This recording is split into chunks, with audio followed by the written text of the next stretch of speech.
Hi everybody, I'm Joya Paul and I'm an indie author, and today we're going to be doing a questions from readers video. I've picked 10 questions from all the ones that I get from time to time, and basically I'm going to answer them now. So number 1, how do you keep so motivated? I see that you generally do a chapter a day and 24 in a month. Basically, I stay motivated by being organised. I've done a video about this. It's a task for every day, and generally that's a chapter a day. I take days off every 4 days, and I make sure that I have downtime as well as working time, and it just works out that if I manage a chapter a day, then I can do 24 in a month.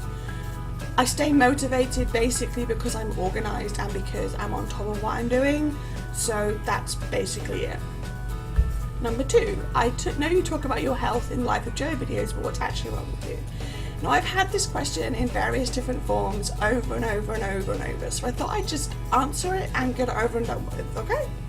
Basically, I have a lung condition, I have fibromyalgia, I have ME, I have other conditions that don't really matter and affect this. I've talked about the fact that I have depression and anxiety in the past. The lung condition is like asthma, but it's brittle asthma, so it's worse than normal asthma, and basically that means that I'm reliant on a pump and I'm reliant on the oxygen, and that's it. That's the mystery of it all. The fibromyalgia and ME and the asthma are the reason I'm in a wheelchair, so there you go. Number 3, I'm really excited about 2019 because that will be all the Dying Thought books out. Any chance you can do it sooner? No. There is no way that I could release the 3 remaining Dying Thoughts books in 1 year along with the 2 standalones that go with them. I couldn't do 5 books in a year. I'm going to be pushing it to do 3 books in a year, so there's no chance I can do it sooner. Sorry. Number 4, what's your favourite, print or Kindle, and why? I don't really have a favourite as such. I'm not all Kindle, I'm not all print, but I do prefer Kindle simply because my hands with the fibro make it hard for me to hold books for very long, so I find I can read longer if I'm on Kindle. Before I had a Kindle, I really had fallen into a reading slump, so now that I've got one and I can read books to my heart's content, I go through a lot of them now, and that's good. Number 5, how soon were you able to write 2 books at once, and will you continue to do that? I started writing 2 books at once with Fourth Week and Waiting on You, so that was about 2007, 2009 maybe? I think it was 2007. And I started then, and it took me a while to get into the groove of it all, and I certainly wasn't as productive then as I am now. I will continue doing it because it works for me, but I don't think it has to work for everybody. I do have an upcoming video this month, in fact, about managing multiple projects, but it's not something that I advise a newbie starts with because it's not as easy as it sounds. Number 6, I know you talked about this before, but if you mostly pants, why plan at all?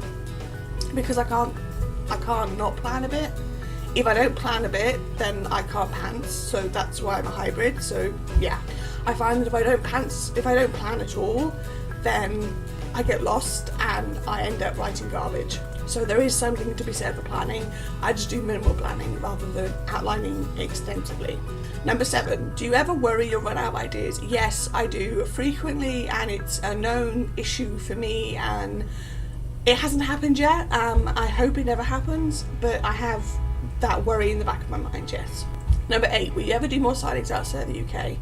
I doubt it, simply because my health makes it hard to travel long distance anyway, and outside of the UK would be either a really long car ride if it was in Europe, or a plane ride if it was in America, and I just don't think I'd be well enough to do it. And things may change. The new drug, when I finally start it, may make me more stable, in which case great, but that's not on the plan yet.